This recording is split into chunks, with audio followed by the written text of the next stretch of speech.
vetëm Allahu subhanahu wa ta'ala, i cili është një dhe i pashoq, dhe është i vetmi Allah i cili e meriton adhurimin. Gjitha përshëndetje dhe selamet ja dërgojmë njeriut më të mirë të kësaj toke, Muhamedi sallallahu alaihi wasallam, familjes tij të ndershme, shokëve tij besnik dhe gjithë ata cilët mundohen që ta pasojnë sunetin e tij deri ditën e gjykimit. Vëllezër dashur, me lejen e Allahut, sot do të flasim rreth diturisë së dobishme, cila e nxjerr besimtarin nga errësira në dritën e udhëzimit. Andaj, secili prej nesh vëllezër duhet të ketë kujdes. Duhet të jetë i kujdesshëm në kërkimin e diturisë dhe duhet ta dimë se prej dhuntive më të mëdha të cilat Allahu subhanahu wa taala na i dha neve, ja dha këtij umeti, është dituria. Sepse Allah azza wa jall fjalën e parë cilën e zbrite ishte iqra bismi rabbikal ladhi khalaq. Lexo me emrin e Zotit tënd, i cili krijoi çdo gjë. Andaj urdhri i parë i Allahut është që ne të jemi prej atyre të cilët lexojmë, e kërkojmë diturinë që Allahu të jetë i kënaqur prej neve. Pastaj, vëllezër dashur, do ta shikojmë prej Kur'anit se çfarë ajete na kanë zbritur në lidhje me diturinë. Pastaj në hadithet e pejgamberit sallallahu alaihi wasallam dhe në fund do ta shikojmë se çfarë kanë thënë dietarët dhe si e kërkonin sahabët diturinë. Shokët e pejgamberit sallallahu alaihi wasallam, siç ka qenë mënyra e tyre për kërkimin e diturisë. Andaj Allah subhanahu wa taala në një ajet kuranor thot: "Kul hal yastawi alladhina ya'lamuna wal ladhina la ya'lamun?"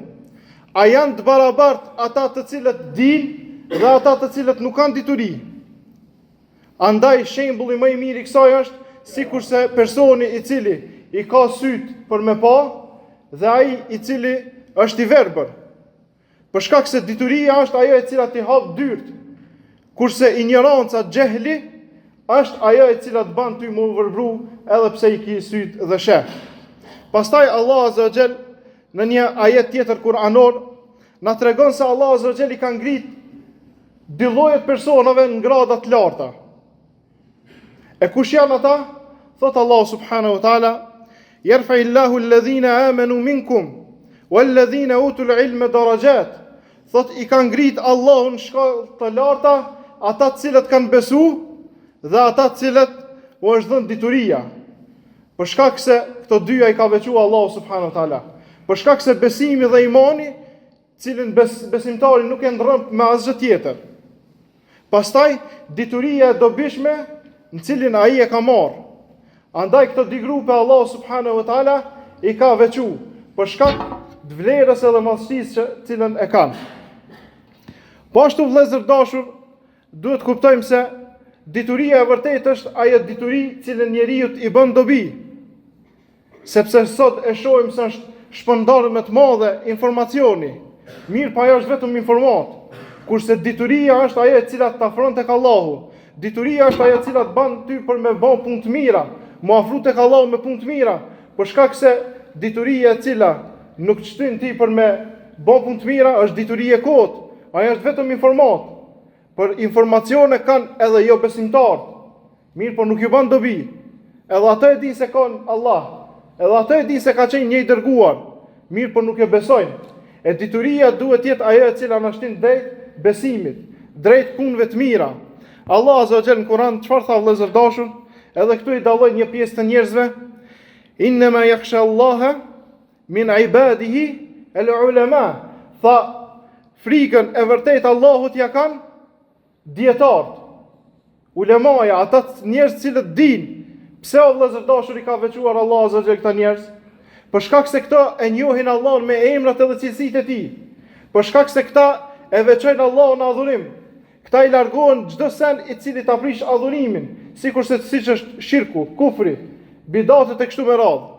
Andaj këta njerëz i friksohen Allahut më shumti për shkak se e njohin madhësinë e Allahut. E dinë se Allah është fals, e dinë që Allah është mëshirues, e dinë që Allahu ja pranon pendimin robërt vet kur të bëjnë gabime. Mirë, po e dinë ata se edhe Allah e ka dënimin e madh. Edhe Allahu dënon sepse Allah është i drejtë. Dhe Allahu njerëzit kur i gjikon ose me rahmetin e vet, ose me drejtsinë e vet. Lusim Allahun që të na bën prej atyre të cilët i gjikon me rahmetin e vet. Një tjetër vëllezër dashur është se Allah azza wa jall pejgamberi sallallahu alaihi wasallam nuk i tha që të kërkon që t'ia shton diçka prej pasurive të kësaj bote. Nuk i tha që të kërkon që t'ia shton prej evladve, prej grave, prej diçka të mirave të kësaj bote. Mirë po, çfarë tha? Wa kur rabbi zidni ilmen. O Allah, shto ma diturin. Për shkak se me shtimin e diturive ty shtohen mirësit. Për shkak se e din me dallu të mirën edhe të keqen. E din se aty ku është i kënaqur Allahu, aty do të më shkuna. E për ata Allah azza wa jall urdhoi pejgamberin sallallahu alaihi wasallam që të kërkon prej Allahut t'ia shton diturinë. Pastaj do ta shikojmë në hadithe të cilat na janë transmetuar prej pejgamberit sallallahu alaihi wasallam. Hadithin e transmeton Anas ibn Malik radhiyallahu anhu dhe thotë se ka thënë pejgamberi alaihi salam, talabul ilmi faridatun ala kulli muslim, se kërkimi i diturisë është obligim për çdo musliman. A kam mjaftu këto hadithi? Jo. Vazhdon pastaj hadithi dhe thot se çdo kërkues i diturisë, çdo kush i cili ka marrë rrugën për me kërku diturinë, për të bëjnë istikfar, kërkojnë falje. Çdo gjallës, saqë edhe balena në fund të detit kërkon falje për kërkuesin e diturisë, për shkak se është vlerë e madhe vëllezër dashur. Është vlerë e madhe e cila nuk krahasohet. Për ata edhe Allahu na i ka bërë obligim kërkimin e diturisë dhe largimin e ignorancës prej neve. Po ashtu në hadithin tjetër ku thot pejgamberi sallallahu alaihi wasallam, men yuridillahu bihi khairan yufaqihuhu fi din. Thot kujna Allahu ja don të mirën, ja mëson fen, jep kuptimsinë fen e tij, sepse ta kuptosh fen ashtu siç ka zbrit, kjo është mirësia më e madhe. Për shkak se ti adhuron Allahun ashtu siç ka urdhëruar Allahu në Kur'an, ashtu siç ka urdhëruar pejgamberi sallallahu alaihi wasallam me udhëzim. Kjo është ajo dituri e vërtetë. Sepse siç e përmendëm, sepse informacionet vetëm me lexu diçka nuk bën dobi përderisa nuk i praktikim të asaj të cilën e ke mësuar. Pastaj vëllezër dashur, dituria ju ndihmon njerëzve në ahiret. Ndihmon kur ti je në varr. Si është kjo e mundshme? Është për shkak se pejgamberi sallallahu alaihi wasallam tha, kur vdes i biri Ademit, çdo punë ndërpritet atina. Kur ta dërgojmë dika te varri të vëllezër, atina mo çdo punë ndërpritet. Aja është shkëput me dunjon. Nuk ka lidhje më me dunjon. Mirë po jesi vetëm 3 lloje të veprave. E para prej tyre, sadakaja e vazhdueshme nga e cila përfitojnë njerëzit. Qoftë ndonjë bunar, qoftë ndonjë diçka që përfitojnë njerëzit prej tij. Fëmia i mirë i cili bën dua për prindin, i cili ka vdek. Dhe e treta me radhë është dituria në cilën e kalon. Dituria në cilën njerëzit përfitojnë prej saj. Andaj vëllezër dashur, kushdo i cili ka mundësi që të kontribon në botimin e ndonjë libri, në mbajtjen e dersave kështu me radhë, le ta bën ata, sepse do ta gjejnë shpërblimin inshallah në varr dhe ditën kur del para Allahut subhanahu wa taala. Do ta shikojmë tash se çfarë kanë thënë dietarët për kërkimin e diturisë.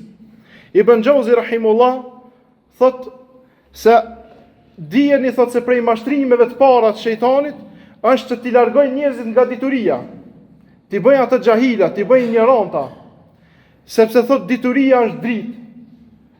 E kujna thot shejtania shun llombën e dritës thot i fut në errësirë si të doj. Dhe pastaj lun shejtani, na i kena pa me disa njerëz, cilët i ka verbru. Dhe sepse ata nuk kanë dituri, ata nuk e dinë se si mbrohen prej hileve të shejtanit. Dhe shejtani lun me ta dhe i çon në errësirën e devijimit, Allahu na rujt. Ibn Kaimi rahimullah thot, dituria thot është sikur se ushqim. Është sikur se pija dhe ilaç i zemrës thot është. Dhe se jeta e saj thot varet nga ajo, nga dituria. Jeta e zemrës varet nga dituria.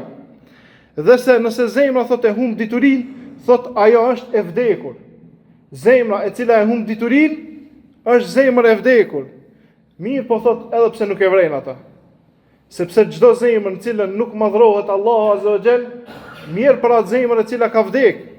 Edhe pse rrej hala, mirë po ajo është e vdektë. Në ajetin cilën shpesh herë ne e lexojmë apo edhe prej lutjeve të cilët në fund namazit e bëjmë është Rabbena atina fid dunya hasana. O Zot na jep të mira në këtë dunja. Hasan al-Basri rahimahullah kur e komenton fjalën e Allahut thotë se të mirat në këtë dunja thotë janë veç dy. Thotë dituria edhe adhurimet ndaj Allahut, ibadetet të cilat i bëjmë, namazi, agjërimi e kështu me radhë. Thotë veç të dyja janë prej të mirave të dunjas. A e dini pse o vëllezër? Për shkak se siç thot Allahu në Kur'an, kullu men alejha fan. Thotë çdo send ka mu shkatërru. Mirë po, çka ka më mbet? Ka më mbet dhe kemë gjetë tek Allahu Azza wa Jall atë vepër cilën e ke bëu për Allah, atë adhurim cilën e ke bëu për Allah, atë dituri cilën e ke kërku për hir të Allahut Azza wa Jall. Vetëm këta kemë gjetë tek Allahu Azza wa Jall. Pastaj vëllezër dashur e fundit është se si sahabët, shokët e pejgamberit sallallahu alaihi wasallam e kërkonin diturinë. Dhe këta janë irneki më i mirë i joni. Sepse këta ishin njerëzit cilët i zgjedhi Allahu që ta ndihmojnë dhe ta përkrahin pejgamberin sallallahu alaihi wasallam, të dashurin e tij. Andaj na transmetohet nga Ibn Mes'udi radhiyallahu anhu, thotë se njeri prej neve thotë, nuk i mësonte 10 ajete, nuk i kalonte ato, nuk mësonte më shumë, thotë përveç se e kuptonte domethënien e tyre. Pasi që e ka kuptuar domethënien e tyre, thotë, edhe e ka vepruar ata. Mirë po vëllezër dashur, sot ne e kemi të kundërtën. Ne mësojmë dhe nuk praktikojmë. Ne e dim se për shembull është mirë që kur të vihet në xhami njëri më koni pasër të krejta të mirat, apet nuk e praktikojmë çish duhet. Para se më ul me fal dy rekate se me praktiku sunetin e krejt, apet nuk e bëjmë. Pse? Sepse ne kena veç informacion, nuk e kena diturinë e saktë. Sepse dituria e saktë dhe e dobishme në cilat ban, atëherë ty ka mëshnim me praktiku. Për shembull, nëse e di se nëse agjeron një ditë për hir të Allahut, Allah ka me ta largu fytyrën tone prej zjarmit të xhehenemit, ti më bë ata. Nëse e di që në vepër e ka bëu pejgamberi sallallahu alaihi wasallam, ti më bë ata. Ashtu siç na transmetohet për Imam Ahmedit rahimullah, imam i sunetit, thuhet se çdo hadith cilën e ka ditë që e ka bën ndonjë vepër pejgamberi alayhi salam, e ka praktikuar ata. Pse o vëllezër dashur? Sa e ka kuptuar diturinë, e ka marrë diturinë edhe e ka qenë vepër. Dhe nuk e ka bën vetëm sikurse diçka thjesht. Lutim Allahun azza wa jall që Allah na furnizon me dituri dobishme. Lutim Allahun azza wa jall që Allah neve dhe fëmijët e ton t'i furnizon me dituri të hajrit dhe dobishme, nga e cilat do të largohen prej shejtanit mallkum. Lutim Allahun azza wa jall që Allahu na ban prej atyre të cilët është i kënaqur me ta në dunja dhe Allahu na fal ditën kur dalim para atij.